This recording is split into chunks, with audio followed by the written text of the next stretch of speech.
Good next step. I think that we really worked hard this week to hold the mirror up and go, okay, what got exposed when we were in the tournament in Florida? Where can we give more? And how can we, finish empty and play more as a team? And it was a gut check, bottom line. And so I'm really pleased with how we responded, but we still have a long ways to go. And, I think it's that balance, right, for me as a coach of celebrating the growth steps, but always holding the standard. And really trying to get us to, I just believe there's so much in them, and we just have to have the habits to be able to pull that out. Coach, obviously because of injuries, you're not in a position to bench any starters late or anything. But how important did you think it was to kind of keep your foot on the gas the whole time? Just keep going, keep scoring, keep making stops. Yeah, I think it just was, we have a thing called chasing the ace. I think I've shared with you all before, and it's really controlling your attitude, concentration, and effort. And I think that's what that was a reflection of, right? How important was it then for them to compete and to chase the ace, to get better every single possession? How committed are they to our mission?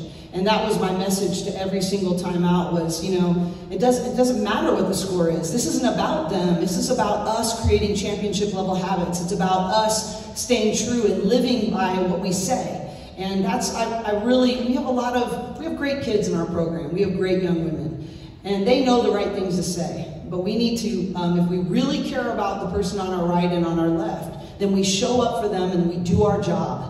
And we care enough about the other person, to know that I got to make plays for my team, and not just when the score is tight, but when it doesn't matter. And you have to be willing to compete with yourself first for that level of intensity and concentration. And that's why I was sort of getting fired up with the referees. It's like, if I don't coach intently like it's 0-0 or it's tie game throughout the whole, they're not going to.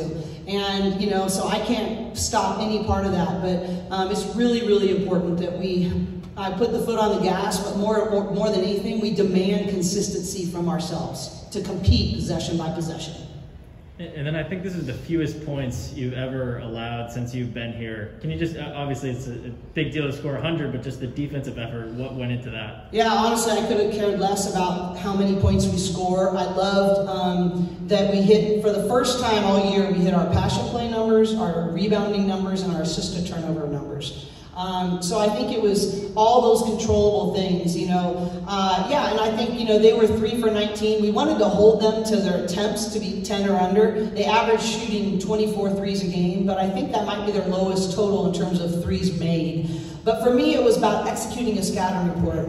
And I want our team to believe that our anchor's on the defensive end, and I haven't felt like we've really shut anyone down yet. But I thought we did a better, I could hear them talking about it. I knew they were trying to do that. But, anytime you can hold teams scoreless in a whole quarter, that's a good step in the right direction.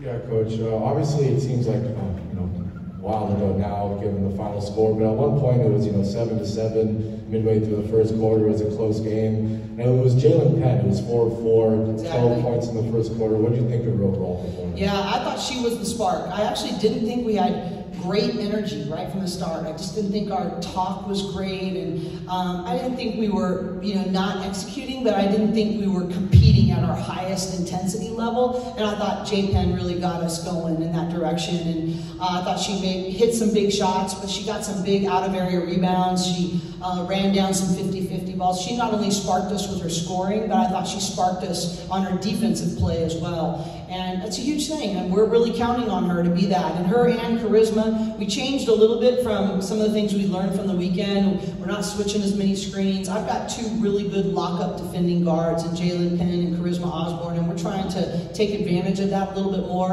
And I thought she really took that to heart.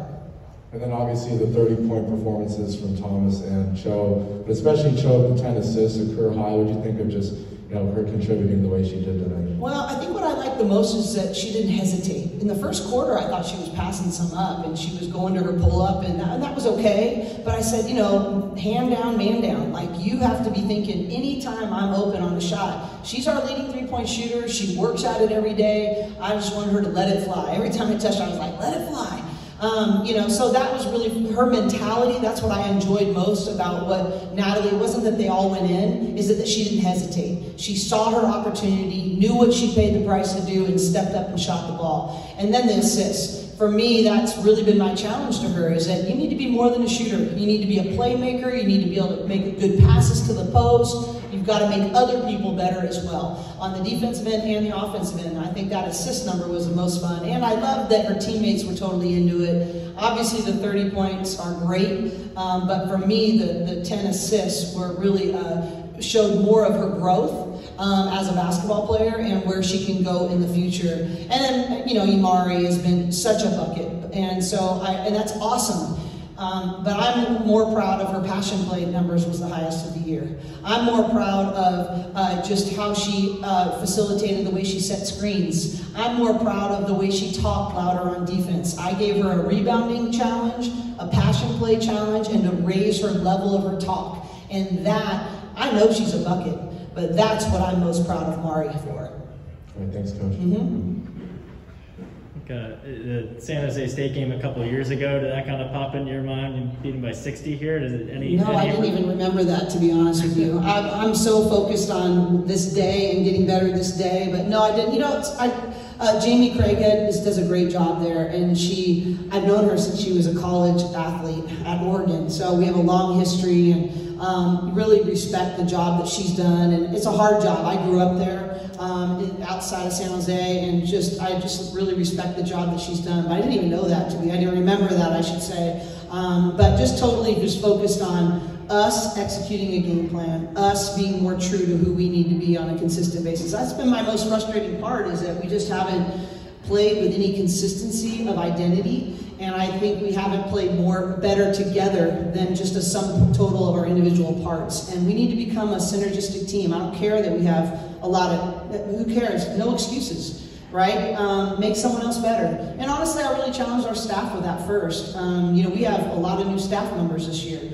And I challenged our staff, let's show our team the way of how do we make someone else better? How do we serve each other? How do we sacrifice for each other so that we become a synergistic group, and we show them the way of how to do that?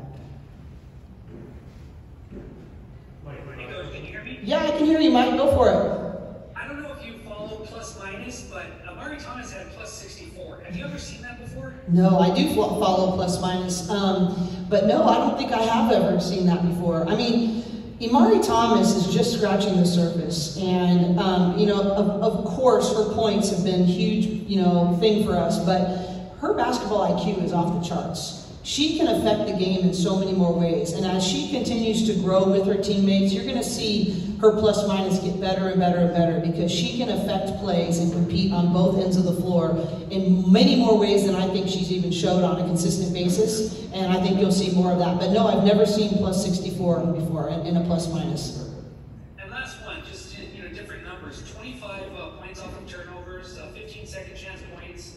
What do you think about those efforts, especially since you out-rebounded them 51 to 18? This just seemed like an all-out effort. What do you think about those? You had the word right there, effort. The numbers don't always reflect it, but I needed to see a sort of gut check in effort. Like, I'll give more. And I treasure getting to wear this jersey, and I don't take anything for granted. And I want this team to grow into something great. And I'm going to handle, what happened last weekend. We have a choice, and I think I shared this with you last weekend. We have a choice whether to define us or refine us. And I think the refining came when you saw an increase in effort. Then I know that maybe they're learning something. And now, can they continue that? Can they care enough to grow? I thought we had a B+ level week, but we still have room to grow. And can they go from good to great? Can they go from solid to elite? In their habits? And what you said is right on. It's the effort plays. It's that extra deflection. It's that talk and communication and rotation. It's covering for another teammate. It's setting a great screen for someone else. It's all the effort plays. Like, I will give all of myself for the sake of competing this possession. And that's all I ask of them. Give all of themselves to win the possession for the sake of the team. Thank you. Anybody else? Well, thank you all for being here. Really appreciate it. I'll let the true superstars come in, and but just thank you to the crowd also for showing up today. I thought we needed. I just think it says a lot when we've been struggling and have people show up and cheer for these women and their journey, and just really appreciate the support of the fans, the band, the cheerleaders, the den. It really means a lot to us. It doesn't go unnoticed or unappreciated, and we need that to continue to grow as we go into our next set of home games, later on in the month. Thank you so much, y'all.